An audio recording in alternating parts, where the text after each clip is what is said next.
Welcome back to the channel. Welcome back to the Pipe Dreams podcast. Today we're going over, of course we're going to be smoking like we usually do on here, but we're going to be going over the top mead making tips for beginners essentially, but even more intermediate style mead makers can probably take something from this. So stay tuned. We're going to go over 10 tips and we're going to have some conversations about it. Yeah, because we've been only really talking about tobaccos the last couple videos, so we're trying to bring back some of the brewing aspects of the channel. Yeah, we love making mead essentially between the two of us. It's like our main thing. Mm-hmm.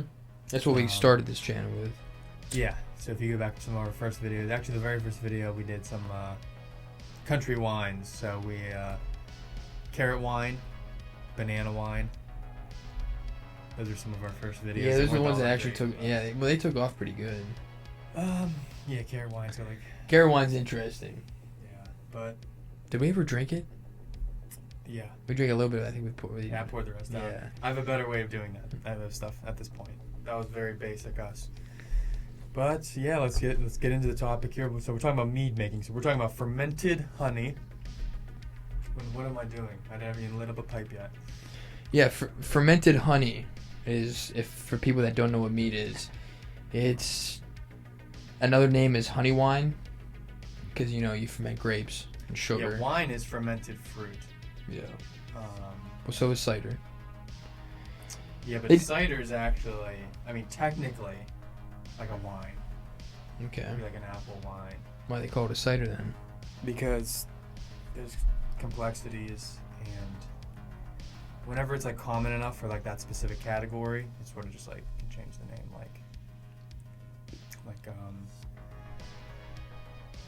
Like wine we think of as just grapes, but it could be something like carrots even. That's sort of like. Yeah, I guess it's called carrot wine. Yeah. Anything that has like the potential to have like a little bit of sweetness or something. But you let that up. I'll explain. So yeah, it's fermented honey. Another name is honey wine. The most basic way to make it is you literally get honey, water, and yeast. That's a traditional mead. But you can. The cool thing about it is, I've explained this to certain people about wine is pretty much straightforward. You throw like half the time you got wine, it came here and it was already like with the natural yeast, it was already fermenting. I think you threw more yeast on it. With honey, it brings in more experimental stuff. Like some of these videos we made, I was drinking root beer. I made a root beer mead. That's how much you can do with it. It's alcoholic root beer. Now there is a Not Your Father's root beer out there, which is, I don't know how they did that. Very sweet. Yeah, mine is not. It has the flavor of root beer with just a little bit of sweetness. You can taste the honey, and it's 14%. And that's the one I'm going to be sending into a competition. But I think that's what's cool about me, and that's what kind of brought you into it, because you were just, it doesn't take much to make wine. You're not doing much. You're just throwing yeast on it, and that's it. Winemaking is grape winemaking, if we're going to be technical about this stuff. Yeah. Is pretty simple. And we're going to get into tips for these sorts of things, but mead making can involve, since grapes have a very distinct flavor that requires, and you can't do a lot of blending. With honey, though, it's very base. So blueberries go perfectly. They go well. Everything goes well with honey. Basically, that you're going to be even herbs like rosemary, lavender, all that stuff like that. You can make simple syrups. Yeah, and we've done similar things to that. So mead making is very much more complex. Like blueberry chai tea in honey. Like you can't do that and really be too successful with grape wine, because grapes have like their own flavor that you have to really worry about. So we like mead making a bit more. There's a lot more variety, an immense amount of variety that you can have. Because we like a challenge. Like it's funny because I hated chemistry, and this is basic chemistry. Like a little bit of this, a little bit of that. Try to come up with something good.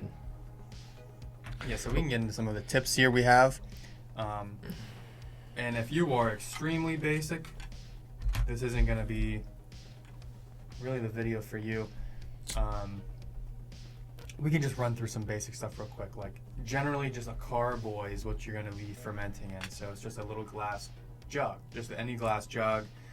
And we should do a video on the equipment that you need. That's not this video. This is more just tips for the basics of brewing. Now let's get into actual tips for mead making. They got just one step above. We don't want to get into the airlock and siphons and things like that. Yeah, because that's the first thing you will learn about it. It's like, okay, you got the equipment, but then it's like, okay, let's save you a couple more steps. Yeah, there's plenty of equipment videos out there. Maybe we'll do one at some point, but this one's more for just tips for mead making once you at least have the equipment and maybe you've brewed something before.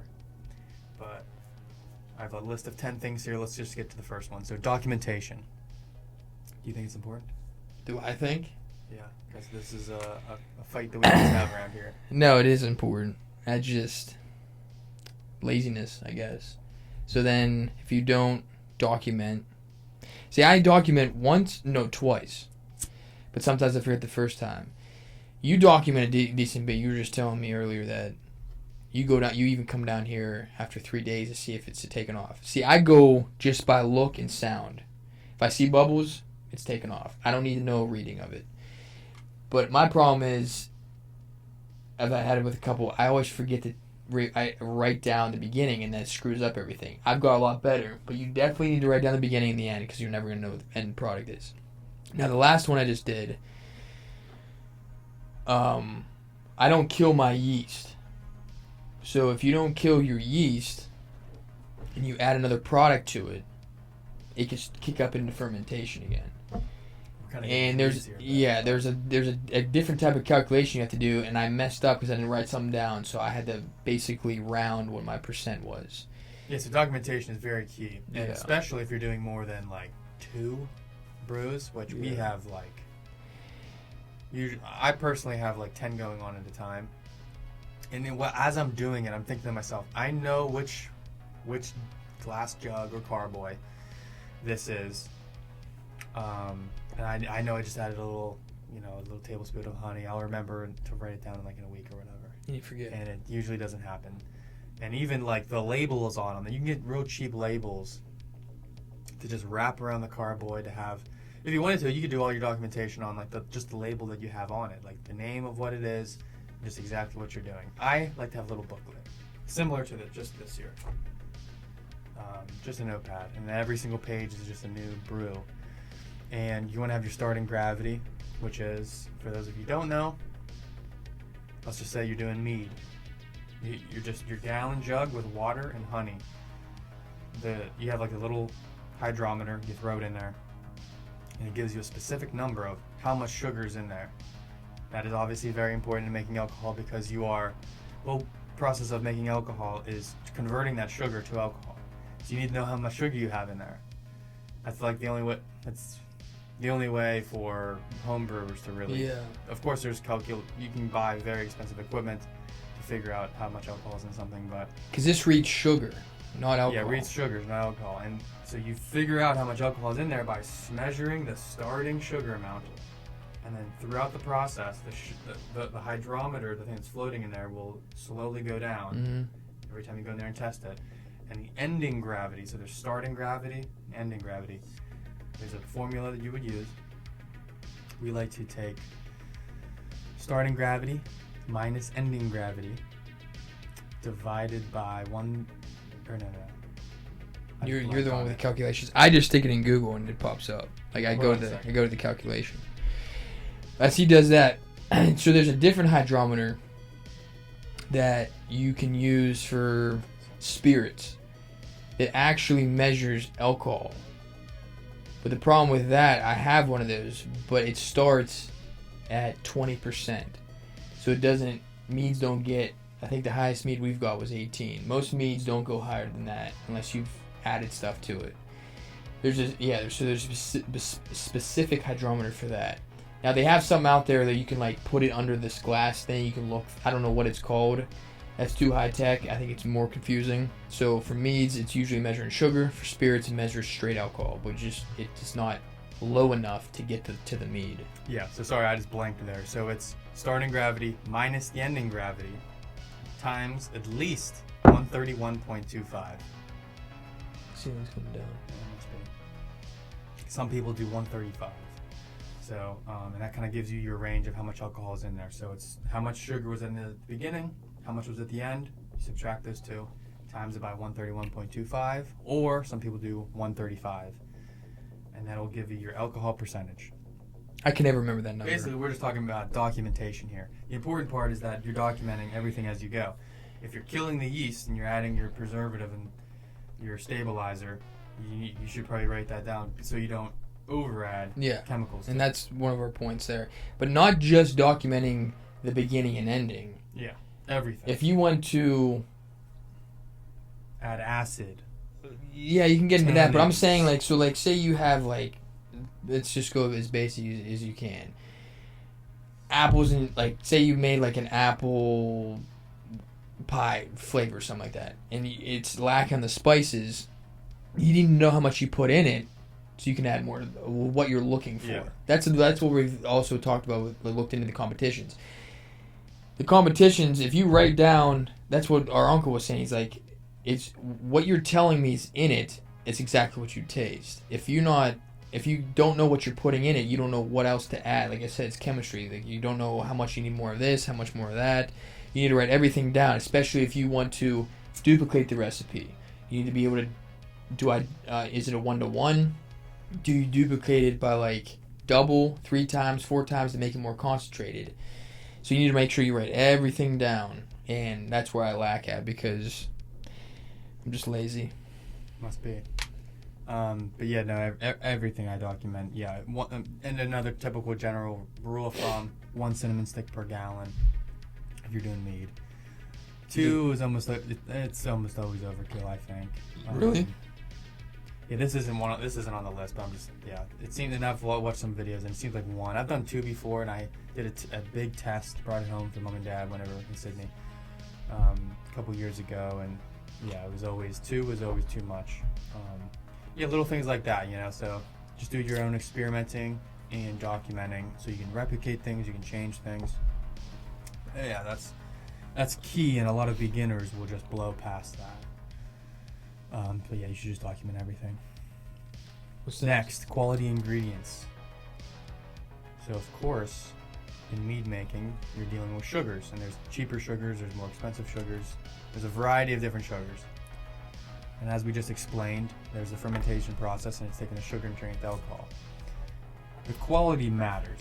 You could make a mead that you literally just take granulated sugar, just white sugar, throw it in with water, and ferment that by, adding the yeast, of course, and ferment that. It's called sugar shine.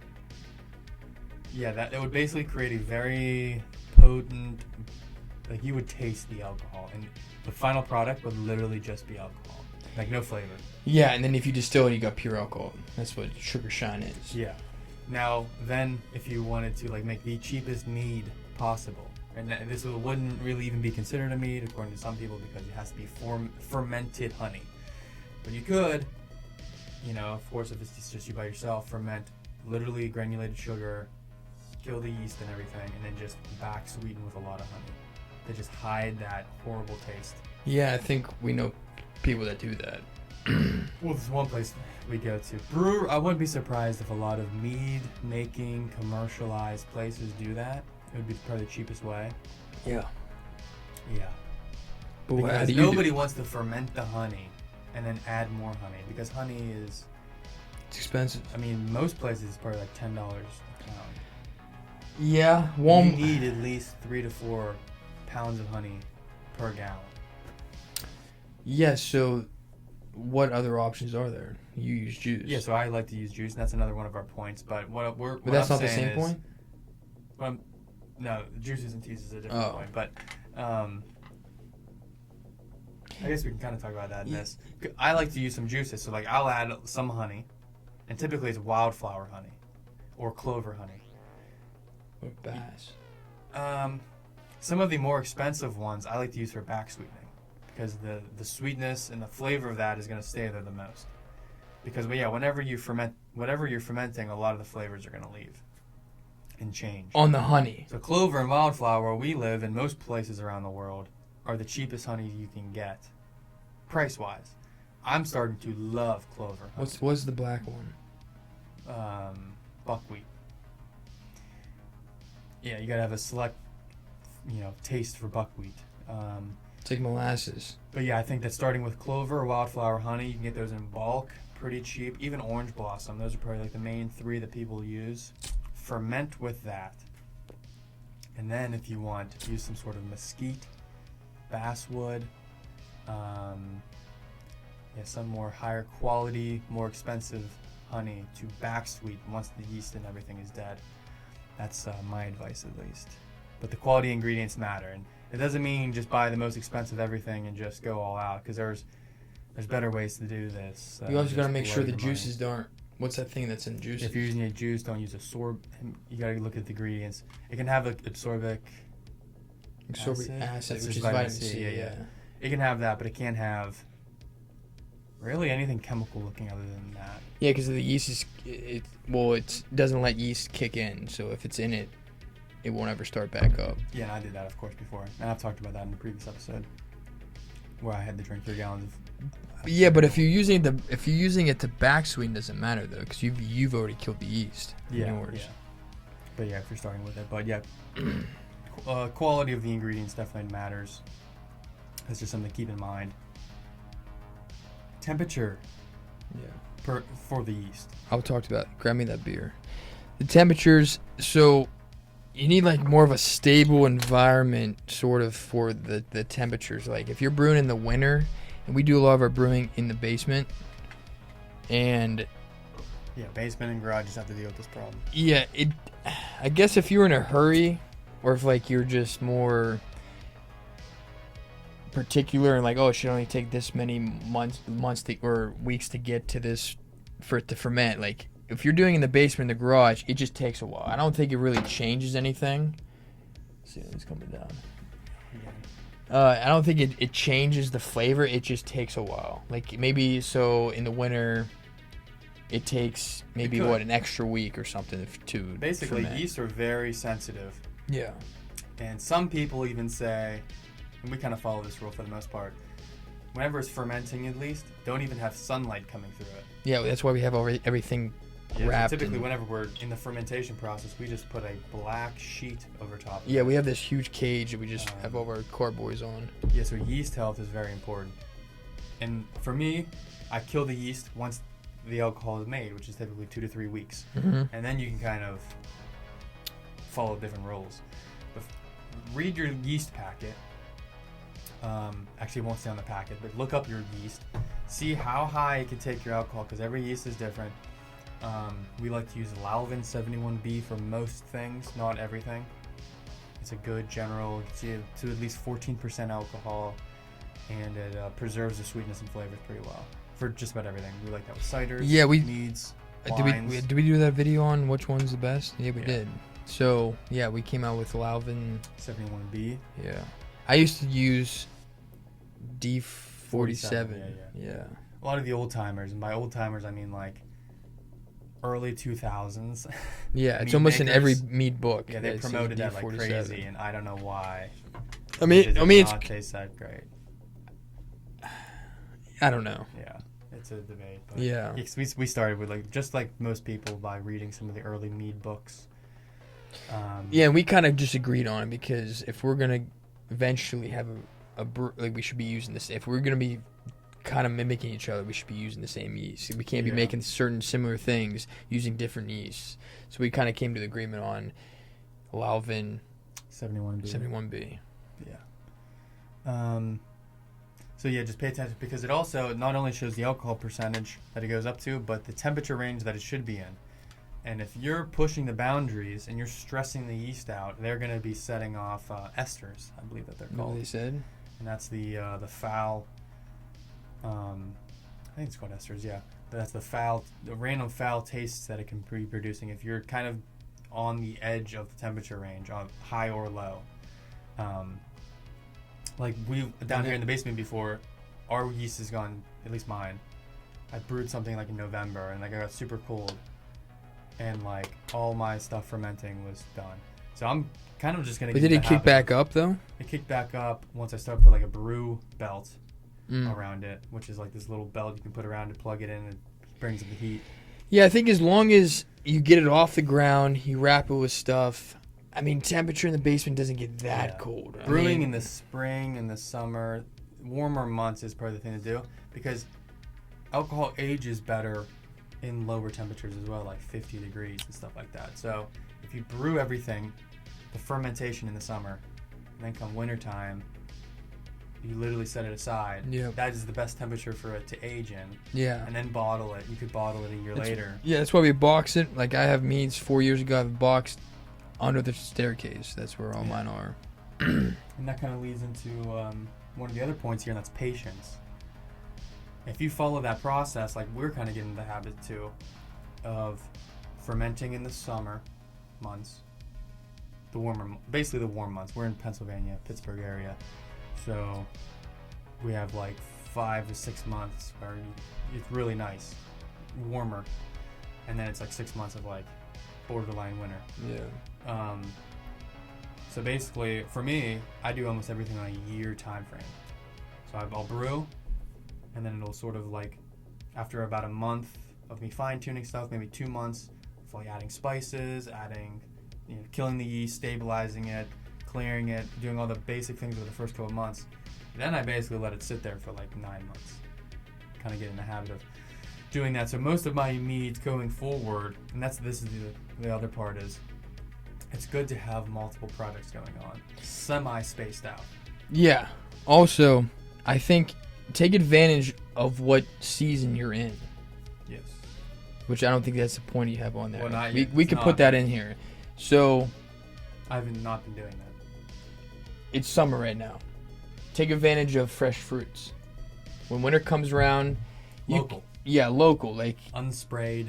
yeah, as clean as you can get them. And then when it comes to winter, use your spices.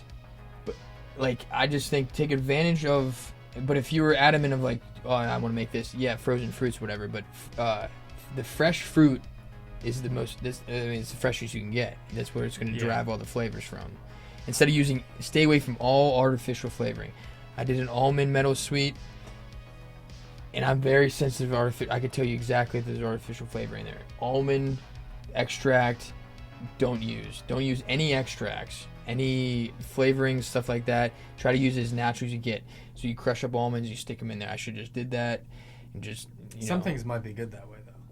I tried, but it didn't. You can literally taste it as soon as you open it up. You can smell it. Like, it's for example, artificial. Strawberries. I've not had any luck with strawberries or bananas. What do you mean? I have a great strawberry mead. I've never done a watermelon, but like, how would you even go about doing that? Juice it. Basically, I think that for very specific fruits like the ones I just mentioned, the banana taste is better fake. Yeah, get the gobstopper. Yeah, like all the candies. Yeah. You can't get that from a banana. That's why you don't do it. And the banana makes it so cloudy. I've had no luck. I've tried multiple times. Same with strawberries. Makes it so cloudy. And honestly, the taste, I'm bored. I don't even know about the taste. I mean, they've said they recommend, if you look on some of the books and people say, they recommend frozen fruit because the cellular wall is broken, so it's easier to break the fruit down. But the problem is when they grab the fruit, it's not even ripe yet, and then they freeze it, and that's when they don't freeze it. They let it. It's not ripe when they pick it. They let it age, and they put it in the freezer, and they let it freeze. So you're not getting pure flavor from. The ceiling's falling down. Yeah, we have a. We have an idiot upstairs. Yeah. We have a roommate, and he has literally mental issues. But yeah, so if frozen fruit's a good choice, it's just if you have the option for fresh fruit, go for it. Like Vern has peaches, and I'm going to wait to make an amazing peach mead instead of just going to. And plus, it's cheaper if you can find it. Peaches are way cheaper than frozen fruit. I mean, a bag of frozen peaches is like what, $10. We're just throwing out the tips so you guys. Yeah, we're not even going in fruits order. like peaches and pears. Like for example, I have a pear one over there. I didn't even ferment it, and it's still cloudy. This we might have to throw. And I threw in some peaches in this other one. They're still cloudy. So like, if you ferment those, I've heard at least. I forget what kind of fruit that's called. A peach and a pear are like in the same category or something. Not stone fruit. It's a certain type of fruit that if you ferment it, it's very like it makes the mead so cloudy. You add something It's like to it. impossible basically to get rid of it unless maybe you add Dolfine, which out of all the clearing agents, we did an experiment. We didn't actually do a video on that or anything, but Dolfine is like it's the best clearing agent that I've discovered. I didn't use it in my peach elderflower. Though there's a problem with it before you get into that. It's that you lose the body, the thickness and stuff like that, and a lot of the flavor. Because basically it shocks. It's a I don't know. I'm not the best at chemistry, but basically it shocks everything to drop everything out of suspension. That's where a lot of your flavor comes from. You siphon out all the good stuff, which is just like clear liquid at that point. So you lose the potential of body and flavor. But yeah, I just wouldn't. I wouldn't use, because then the other option is, okay, why don't we use artificial peach flavoring? Because if you think about it, the candy that I think of the most is the peach rings. That doesn't taste like peaches. yeah. So if you're going, if you like that flavor, go for it. But yeah, peaches. At least my peach that I made was pretty good. I used grandma's homemade peaches, canned peaches. I don't know if her canning it did anything, but mine did not have any, because it basically makes a simple syrup. Yeah. And you use the peaches and the simple syrup, and I threw elderflower in there. I made a peach elderflower mead. And to me, it tastes amazing. It could be clear, yeah, but I didn't know of whatever you said that was. Dolfine? Dolfine, I didn't know what that existed. Well, early on, I did an experiment. We were going to do videos on all this kind of stuff, but some of the mead, if you're making videos on YouTube, you know how like you have all these plans for things, and then just time gets involved. And Dolfine, spoiler, if we ever do a video on that, Dolfine's the best. We tried Sparkaloid and Benzonite.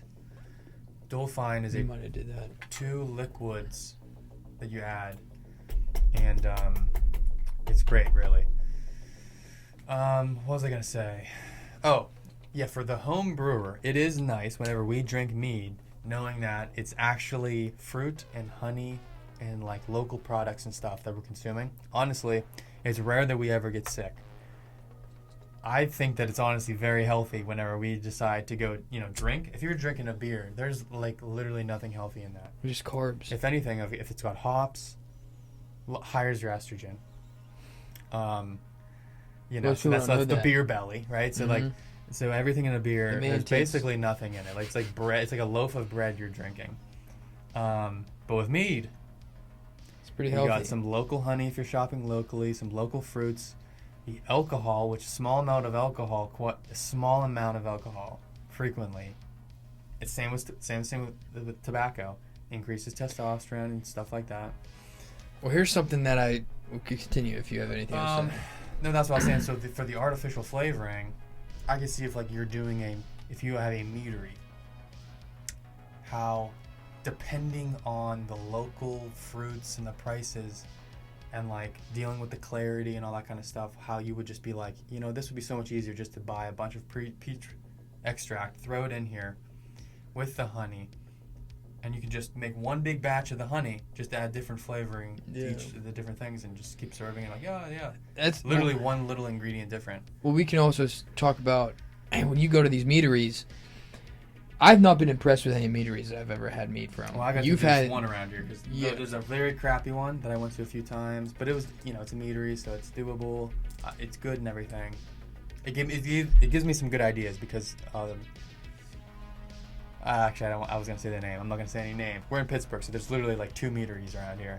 The one has the worst one I think has a much more variety, so it gives me a bunch of ideas for things that I've actually made. The other one is definitely a lot better, except they have things like the watermelon one, and it's like white, and like it could be maple white. syrup, and it's like almost white. So you know that they're just using pure preservatives, not preservatives, extracts or some sort of white extract. Yeah, but anyways. So I was talking to someone at work, and I was mentioning, how like we make tinctures and stuff like that? How the tinctures actually, because of alcohol, it pulls the vitamins and minerals from what we have, like from what we put in it. Yeah. I think that's what also mead does too, because it's alcoholic, and whatever you're adding, like cinnamon, clove, all that stuff, it's not killing the vitamins, at least that I know of. It's preserving it, because also honey's a preservative, alcohol is a preservative, all that preserves. So like, you actually have a pretty healthy drink. And I'm not gonna jinx myself here, but I have not got a hangover on mead ever. The thing is, though, I have never got to that point of like, okay, I'm gonna be hungover tomorrow. We gotta start making more sack meads, which are like, as far as the definitions on the internet always change, but and there's a bunch of different opinions, but 18% and plus alcohol. We've made some, but not too many. You could be, who knows if you can They're get thick. You just drink a bunch of, but there's so much good stuff in honey that, I'm sure. Yeah, I don't think the alcohol definitely does not kill the vitamins and nutrients from what you're putting in there. Like we were saying about beer, there's nothing healthy in here. It's malts. Yeah. It's grains. It's basically like a loaf of bread. It's estrogen. I mean, it tastes good. It's like estrogen. A loaf of bread tastes good sometimes. Estrogen in a cup right here. Yeah, nice bloating. The carbonation also helps. Yeah, you got the man tits. Yeah, just turning into a woman. But what is a woman? Yeah, we're not going to get into that. Anyways, we're going to be talking here all day if we don't get to the next topic, which is... What number? We kind of talked about what this number? already, but I kind of went off. Okay. Monitoring the gravity. We kind of already talked about this one, Mm. though. Very important. Something that we can talk about in this one. You can, like you've done, and I've done this before as well, have your starting gravity, so your original mixture, the amount of sugar, have that go the whole way down to, typically mead ends at about 1 ending gravity. And until you get into brewing, if you've never even brewed anything, these numbers and this all means nothing to you. Basically, it almost comes out always the same, close to it at least. Yeah, you start anything before this might make sense. Basically, whatever you start out, it goes. Mead basically ends at 1. Wine, like grape wine, typically can almost go down to 0.008. 9. Oh. It goes below 1. Mead, every single one of our meads ends in 1. You could, at that point, add more honey, as long as you have more. So if, let's just say, for example, hear me out here, you used Lalvin EC 1118, which is a champagne yeast, goes up to 18% alcohol. Let's just say your starting gravity, ending gravity, it goes the whole way down, and you only add 14% alcohol. You have the potential for 4 more % alcohol. If you add another yeast to it, though. No, it's still in there. Oh, you mean using that one? Yeah. You could then add more honey, apples, some sort of sugar to that mixture, and you'd be adding sugar to it, of course. And so, like, within an hour of you, like, mixing that all up together, you'd want to take another gravity reading to see how much that raised you up. And that's how much sugar you added in. You would then want to make sure that it ferments back down, but then you'd have to add that gravity reading Separately. back in. Yes. Like, yeah, so whatever you did at first, it's like, okay, at first, starting gravity to ending gravity, let's just say that's 14% alcohol. Mm-hmm. And then you'd want to basically start over, but you obviously wouldn't be as high for the starting because you just add a little bit of sugar. See, But that then you really, would then measure that starting at that point, then the ending, and you'd add those two numbers together for your final. Like I said, if you're like literally never brewed before, we're just confusing the heck out of you, so we'll move on. But it's important to pay attention to. I mean, we were just working through this whole problem. Like, this is a normal thing that if you've brewed enough times and you want to, pump up the alcohol to a lot of these things. you start pushing the limits once you've done it for a while. We've been doing it for me at least 5 years now. You 4. You just start like. I lost track. Yeah, you get more experimental. And it's like, how do we push these limits? Keep going higher. Especially whenever it's like, do you bring 2 bottles to somebody's house or just 1? And then it's like, A lot of people don't want to drink one it. bottle should probably be pushing 18% alcohol. Mine are usually 11 to 12, which I gotta bump that number up. Then also going to the woods, what we do. Yeah, but going out in the woods.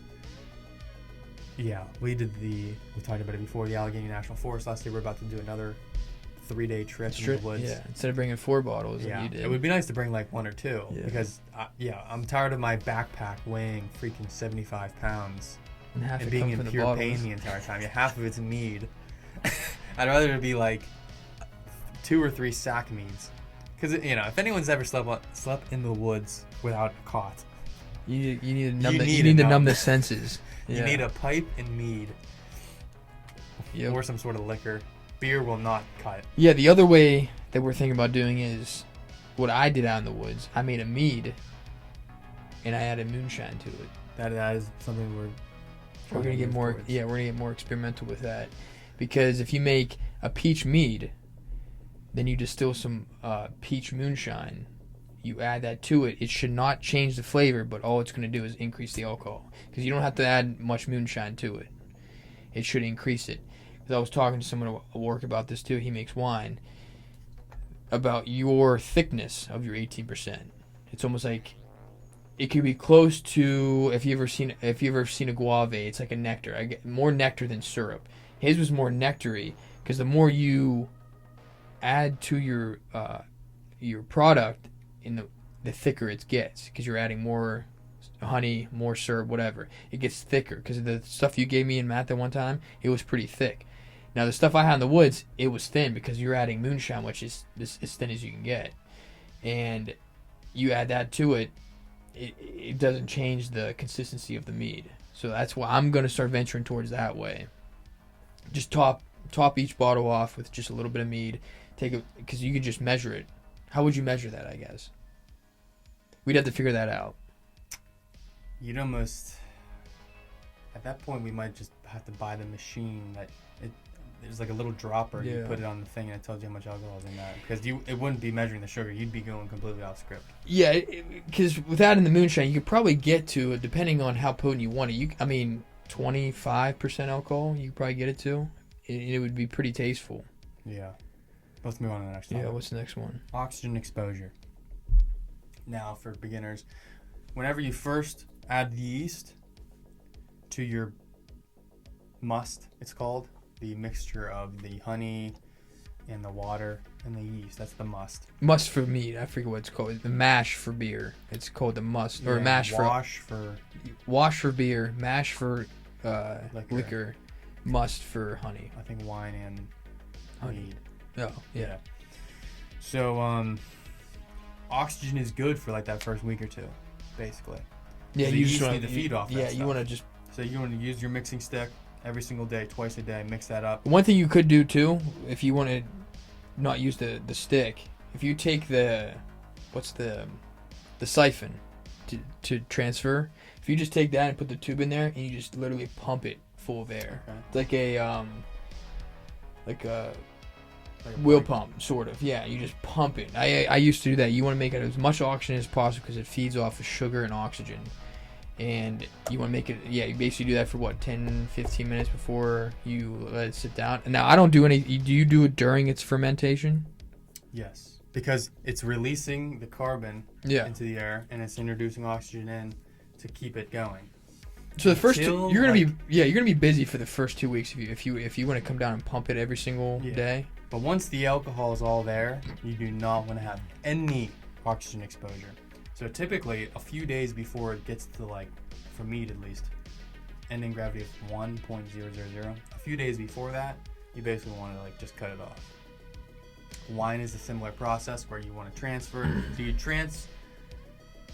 do like one big glass mix, get all the carbon out, because it's just gonna foam up like crazy, and you transfer into a carboy. So a lot of these things, like, a lot of times it doesn't have to be a carboy at the beginning, it can just be a bucket. Mm-hmm. Make sure there's a lid. Half the time the lid there for the beginning is just to keep bugs and stuff out. But most lids have, Yeah. like mine does. But basically you then transfer that out, and then at that point you want almost no headspace. The oxygen will then, it does not work well with the alcohol. Oxygen and alcohol creates vinegar. So if you want to get into making vinegar, that's all. You start to expose. You would just take the next step, and that would just basically be exposing it. You'd want to have like the mother, about that kombucha stuff. You Yeah. basically make kombucha and vinegar is like a similar process. Use a cheesecloth. Bacteria. Cheesecloth so you can get Yeah. entrance. So basically, if you have too much oxygen exposure, it's going to slightly take on characteristics of vinegar. Yeah, and then with the transferring, depending on what you're adding to it, like, don't get nervous about, oh, you got this much air in there, because every transfer you go across, you're leaving the sediment from each one. Now he kills his yeast and puts some with clearance. So like you probably only have to transfer it once after that's all done. Like someone like me that doesn't kill it, I transfer mine multiple times. You try to do it without exposing it to as much air as possible. You try to do it as quick as you can.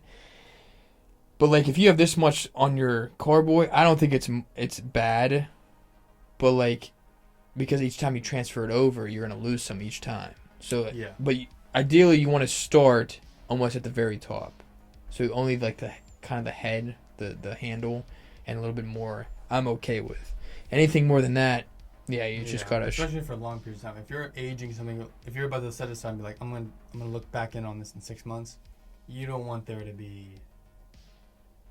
a gigantic gap. Yeah, and I also have a bad habit. It will of, slowly be pushing out carbon now. As long as you have that airlock in there, Yeah. that oxygen will eventually be pushed out the airlock, which is fine. The thing is that there's probably a lot of people that do this, but I'm just saying it now. I like to smell what it's turning into, so I'll even crack it just a little bit just to be like, okay, it's it smells like what I'm making. But you are exposing some airs. I don't know if people literally just let it sit for 5 months without knowing what it is, but I at least like to once a month just crack it open, just see what it's smelling like.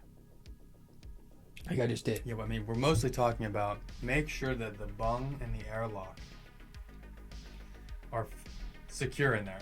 Yeah. If they're not secure, then it's basically compromised and it'll have oxygen exposure, and it'll ruin it. And that's basically all there is to say about oxygen exposure. We can talk about juices and teas now. A good thing that I like to do is to find out what fruit flavors complement each other. For example, we were talking before we started filming, like a blueberry. So I'm making like a blueberry chai mead, which is a common one that I like to make. Even like raspberry. I've done different things with raspberries, but like if I'm making a raspberry, I like to use like some sort of like mixed berry pomegranate juice with the honey and ferment that. And then once it's done fermenting and everything, transferred over to a different carboy, then I add a ton of raspberries to it. That's where it holds most of that raspberry flavor because it's not fermenting the raspberries. And so like that raspberry is basically laying in this base of pomegranates and other mixed berries. And then that juice, yeah, I mean it's like $4 or $5 for a little thing of juice.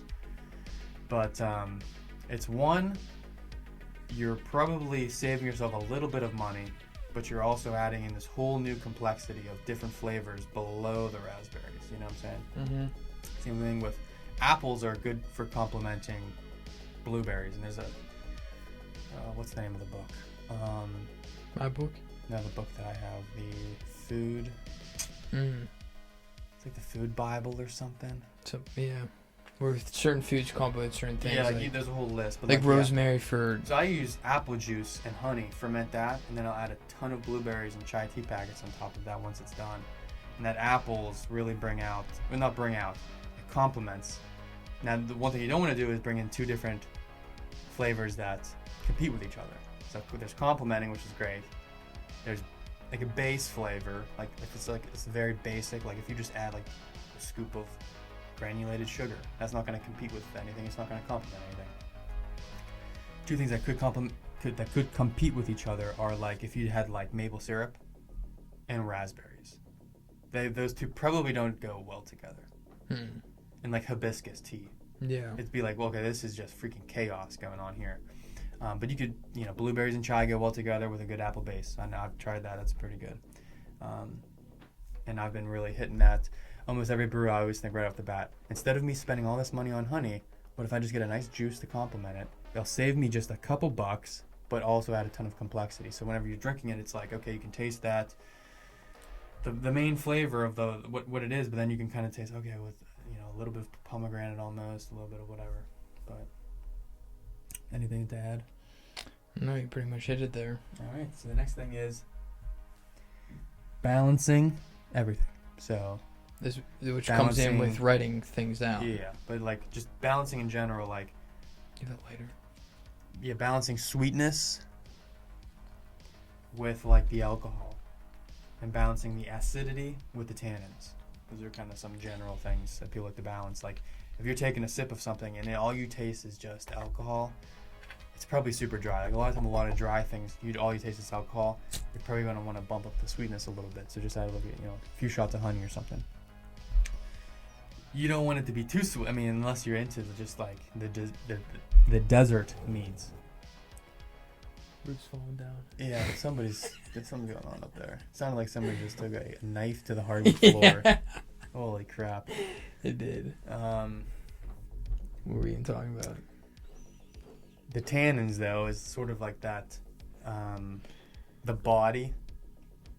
Tannins can come through like black tea, or like literally you can just get wine tannins, which is like the ground up stems and seeds of like actual grapes. Yeah. And it adds a little bit of flavor, but like thickness, darkens it a bit, adds like some complexity to it. Yeah, tannins add. I don't know why, but they do. Yeah, it adds to the. You don't want to be drinking something that you don't want to be drinking a mead that tastes like has like the mouthfeel of water. Yeah, I think yeah, it gives it more of a like a mouth. You also don't want there to be no bite. You don't want to be drinking something that's thick, but tastes like milk. Mm-hmm. That's why you want to have like a bite of the alcohol and the acid. And so an acid blend for beginners is a very good thing. At first, you probably don't want to be, I want to have my tartaric acid and my citric acid, and I want to be, this is what.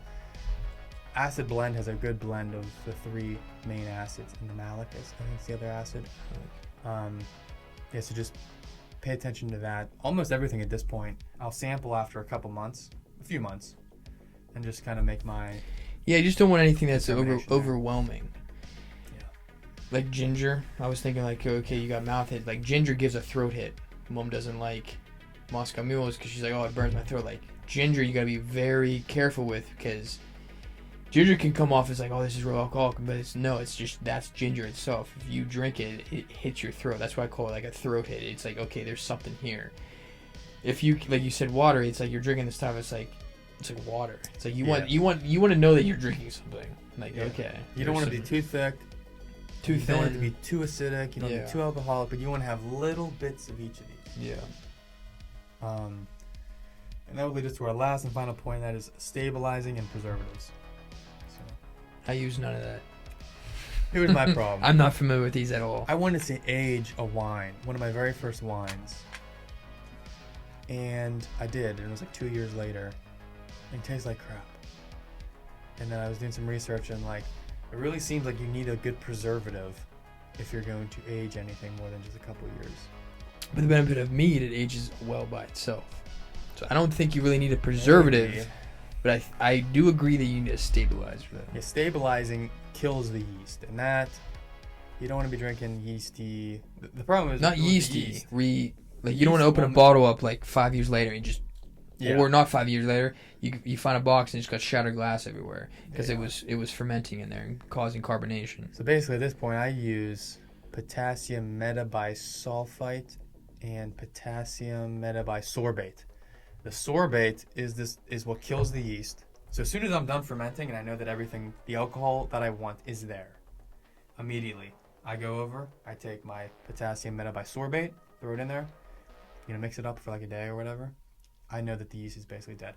Although I let it sit for like almost a month before I actually add anything to it. Maybe a couple weeks. And then I take my potassium metabisulfite, and that's the preservative. So it's preserve it at its freshest right there. I let that basically sit for a few weeks to a month, and then I start adding, then I'll chop up some apples, throw it in there, chai tea packets, some more honey, whatever it is.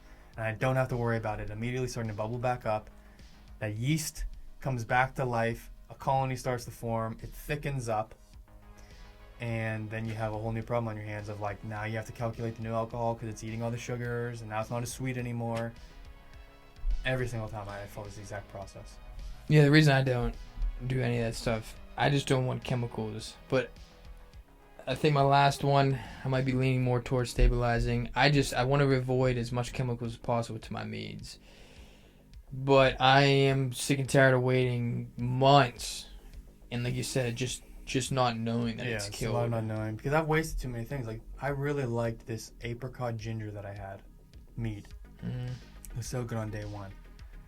I killed it. I didn't actually. I used a different preservative. Yeah. You didn't use Basically, the a month later, like you didn't use cork the stabilizing shot off. preservative. yeah, like, it starts to kick back up, and then if you already bottled it, like the cork will come shooting off or whatever, and then it's like all foamy, and then it kills all the sweetness. So like that apricot is very delicate. It's not like an overbearing taste. The raisins. And so it was so nice when it was there, but the yeast ate all of that basically. And now I'm drinking, and like all of it. I bought all of those apricots and I put it in there, and you don't even basically taste them because it is dry as bone dry.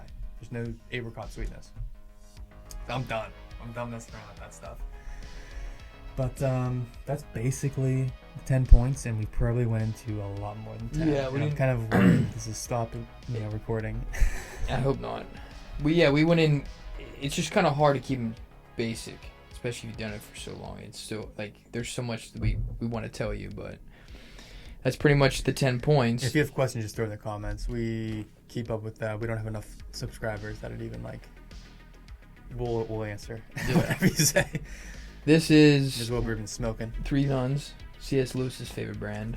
Yeah, if you haven't read any books by C.S. Lewis, I highly recommend it. And then we've been drinking Mere Christianity is a very good book. And we've been drinking my overaged beer, which is still pretty good. It just very foamy, but it's still got a good flavor. It's an old stout I have. Yeah. That's pretty much it. Yeah, hopefully you guys enjoyed that podcast. Like I said, comment, like, subscribe to the channel. We want to see the Mead community continue to blow up. We want to see Meaderies pop up around the United States. It would be nice if a lot of people pick up this hobby. But check out our top 3 videos. I should put them right here. I forget what they are, what our top ones are, but they're right here. And we'll see you guys in the next video. Thanks for watching. Yep. Yeah. Peace. Peace.